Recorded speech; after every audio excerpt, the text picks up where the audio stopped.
নষ্ট করে খাজা স্যার। বাপ মা দেখে শুনে আমার ভালো জায়গায় বিয়ে দিয়ে দিয়েছিল পলাশীডাঙ্গা গ্রামে। সেই সময় আমার খুব ভালো ছিল, দিন আনতো দিন খেতাম, সংসারে কোনো অভাব অনটন বলে কিচ্ছু ছিল না। আমি একটা জিনিস বুঝতে পারছি না, তোমার ভালো জায়গায় বিয়ে হয়েছিল, তাইলে আবার একে কেন তুমি বিয়ে করেছিলে? কপালের পাক, মায়ের বাড়ি বেড়াইতে আসতাম, আমি খুব সেজে গুজেই থাকতাম, তখন ইয়ার নজরে আমি পড়ে যাই। তখন আমাকে কত প্রলোভনা দেখিয়ে আমাকে ভালোবাসলো, না চাইতেই কত কি কিনে দিত। তখন আস্তে আস্তে আস্তে আস্তে এর প্রেমে আমি আবদ্ধ হয়ে যাই। তখন বললো, তোমাকে আমি ছাড়া বাঁচবো না, তুমি আমাকে বিয়ে করো, আমি তোমার সাথে সংসার করব। আমিও তখন একে ভালোবেসে ফেলেছিলাম। এর কথাতে আমি রাজি হয়ে সেই স্বামীকে আমি ডিভোর্স দিয়ে বিয়ে করলি। সে আমাকে 2 বছর মনে প্রাণে ভালোবেসে বুকের মাঝে আঁকলি রাখলো। তারপরে ওর মনে কি যে বিষ ঢুকলো, আস্তে আস্তে সেই মন থেকে আমাকেও মুছে দিল। মুছে দিলাম তোকে আমি? তুই তো নিজেই মুছে গেছিস। এই বালচুদা, তোকে কথা বলতে বললাম নাকি? চুপচাপ থাক, কথা বলি না তো। ঘোড়ার বাড়া কপালি চুদা, মেয়ে ছেলেদের জীবনগুলোকে খেলনা মনে করি নাকি বে তোরা? স্যার ওকে যা রাগ ধরছে, আমার মনে হচ্ছে এক পাতা আমি দেশি মুরগির ডিম সিদ্ধ করে ঠোঙায় ভরে দিই, তাই মনে হয়েছে। আচ্ছা দি, তারপরে কি হলো বলো? তারপরে প্রতিদিন মদ খেয়ে বাড়ি আসতো, ভালো করে কথা বলতো না, গায়ে হাত দিতে দিত না, কিছু বলতে গেলেই মারতে আসতো মারতো। তখন তো মনে হয় যত সম্ভব ওই যে মেয়েটাকে বিয়ে করেছে ওর সাথে রালিং প্রেম মনে হয় তখন চলছিল। তখনই ওর সাথে মনে রিলেশন তৈরি করে ফেলেছিল। এখন করিনি রে বাড়া, এখন করিনি। বিকা গাঁড়ের চামড়া মাথায় লাগিয়ে দেবো। তা কখন করেছিলে তুমি? আমি যখন যা করেছি তখন কি চাইছিস বল? ও কি চাইছি মানে ও তো তোকে চাইছি বেকুন। চাইছি বললেই তো হয় না স্যার, আমি তো এখন অলরেডি একজনের হয়ে গেছি। তুমি হয়ে গেলে? তোমাকে হইতে বলেছিলাম নাকি আমি? আমার জীবনটা কি হবে তাইলে? ভাতারের সাথে অন্যায় করার আগে, ভাতারের সাথে জুলুম করার আগে, ভাতারকে গাল দেওয়ার আগে একবার ভাবতে হয়। সব ভাবতাম, তোমাকে অনেক সম্মান করতাম, অনেক ভালোবাসতাম, তুমি আমার সাথে বেইমানি করলে। তুমি বাড়ি চলো। রির কে হবে যাকে আমি বিয়ে করেছি? ভিতরে আসবো স্যার?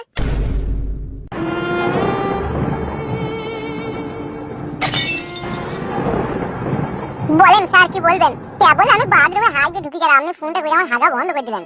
বলেন স্যার। ব্ল্যাক শাড়ি পরে যে মেয়েটি পেছনে দাঁড়িয়ে রয়েছে, মেয়েটি কে হয় তোর? কেউ হয় না স্যার। মানে কেউ হয় না মানে? কিছুদিন আগেই তো তুই মেয়েটার বিরুদ্ধে আমার কাছে কমপ্লেইন করতে এসেছিলি যে আমার বউ পালিয়ে গেছে, বউ এনে দাও স্যার। বলেছিলাম স্যার, তখন আবেগের বশে। তখন ও আমার বউ ছিল, ওকে আমি ভালোবাসতাম।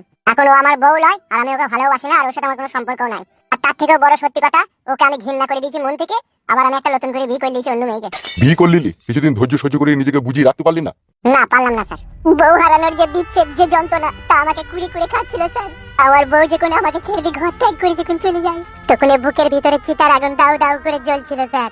আর সেই কষ্টের চিতার আগুনে আমার বউয়ের ভালোবাসা পুরি ছাই হয়ে গেছে স্যার। তাই ও যেদিন থেকে ঘর থেকে বেরিয়ে চলে গেছে, সেদিন থেকে ওকে আমি মুছে দিয়েছি মন থেকে। আমি আর ওকে কোনোদিনও লুবও না, সেসব কোনো প্রশ্ন ওঠে না। আমি নতুন করে একটা বিয়ে করেছি, তাকে নিয়ে সংসার করতে চাই। যে বিয়ে করেছে সেই নিয়ে থাকবে, আমি ওসব কিছু জানি না স্যার। ওগো ছেলে, তুমি তোমার বউকে নিয়ে চলে যাও, আর আমি আমার স্বামীকে নিয়ে চলে যাই, তাহলে ঝামেলা মিটে যাবে গো। ঝামেলা মিটবে না, তাতে ঝামেলা আরো বাড়বে। আপনি বুঝতে পারছেন না কেন? ঘরে আমার আরেকটি বউ রয়েছে। তা তুমি বা হারাম করে বিয়েটা করলে কেন? কিছু না বুঝে না শুনে? সব বুঝে শুনেই করেছি। তুই যদি পর পুরুষকে নিয়ে সংসার করতে পারে, পর পুরুষের সাথে রাত কাটাইতে পারে, আমি বেটা ছেলে পুরুষ মানুষ হয়ে আমি কেন ওর আশায় কেন্দ্রে কেন্দ্রে কুকুরের মতো দৌড়ে বেড়াবো? সেই জন্য আমিও বিয়ে করে নিয়েছি। ও করলিয়েছে, আমিও করে নিয়েছি। ওর আমার প্রতি ওর ভালোবাসা নাই, আমার ওর প্রতি ভালোবাসা নাই। এটা কোনো কাজ করলি রে? একটু ধৈর্য সহ্য রাখলি না জানে? স্যার, ঘর থেকে যখন বউ পালিয়ে যায় না, এই জিনিসটাকে ধৈর্য করে সহ্য করে রাখা যায় না। পাড়া প্রতিবেশী, বন্ধু বান্ধব, আত্মীয় স্বজন বললে যে কতদিন ধরা সে ফিরেও আসতে পারে, হারাম করে বিয়ে শাদী করিস না, তখন কোথায় গেছে, কি করেছে না করেছে, সে তো ফিরেও আসতে পারে, বিয়ে শাদী কোন করি না, ফেঁসে যাবে, এরকম কথা বললে। কিন্তু স্যার, মনের দিক দিয়ে একবার ভেবে দেখুন, আমার স্ত্রী আমারই খেলো, আমারই পড়লো, আমারই গলা ধরে শুনলো, আমার সাথে ভালোবাসার কথা বললো।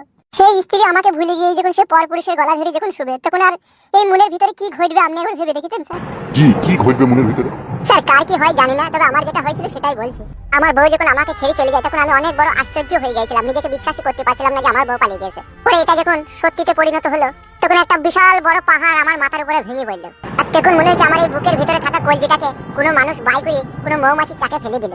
হাজার হাজার মৌমাছি আমার এই কলজিটাকে ঘিরে ধরেছে। যে যেমনে পেয়েছি সে তেমনি ঠুকরি ঠাকরি খেছে, আর সেই জ্বলন আমাকে সহ্য করতে হচ্ছে। এইরকমই আমি যন্ত্রণা পেয়েছি স্যার, আমার বউ যখন আমাকে ছেড়ে দিয়ে চলে যায়। সেই যন্ত্রণায় আমি আজকে বুকের ভিতরে পাথর চাপা দিয়ে রেখে নিজেকে এক অন্য দুনিয়ায় নিয়ে এসেছি স্যার। আপনি আমায় জোর করবেন না বউলিতে। আমি এখন যেমন আছি ভালোই আছি। ও যেখানে যার কাছে ও ভালো থাকুক, এটাই তার লেগে দোয়া করি। আমাকে আপনারা ছেড়ে দেন। স্যার এর বউ পালানো বিরহ বিচ্ছেদ একে অনেক বড় একটা আঘাত দিয়েছে। তাই তো রে। স্যার এর সাদা মনে কোনো কাদা ছিল না এর বইয়ের প্রতি, একে দেখে যা বোঝা যাচ্ছে। কিন্তু ওর বইয়ের মনে অনেক কুটিলতা আর জটিলতা ছিল।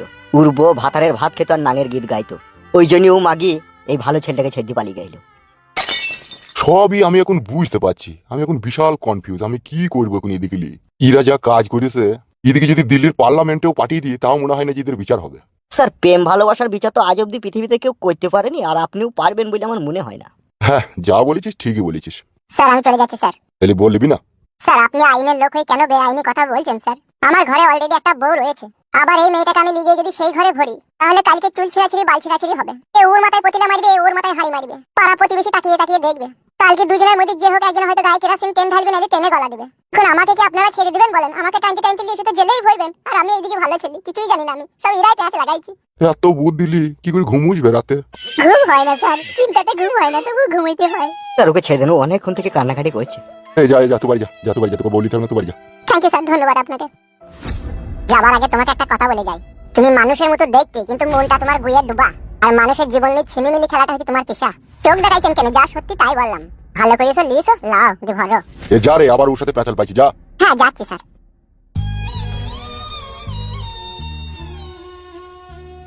তাহলে এখন কি হবে স্যার? কি আবার হবে? যেটা হবে সেটাই করতে হবে এখন। বলুন তাহলে এখন কি করব? তুমি তো সবই শুনলে, তো আর বউ নেবে না, আর আপনার স্বামীও ওই মেয়েটাকে আর ছাড়বে না, আবার আপনিও আপনার স্বামীকে ছাড়বেন না। তাহলে এখন আপনাকে সতীন নিয়েই সংসার করতে হবে। সত্যি যদিও আমি সংসার করি না, মা, আমি তোর হাড়ের পানি শুকিয়ে দেবো, দেখবি। বলেন কি?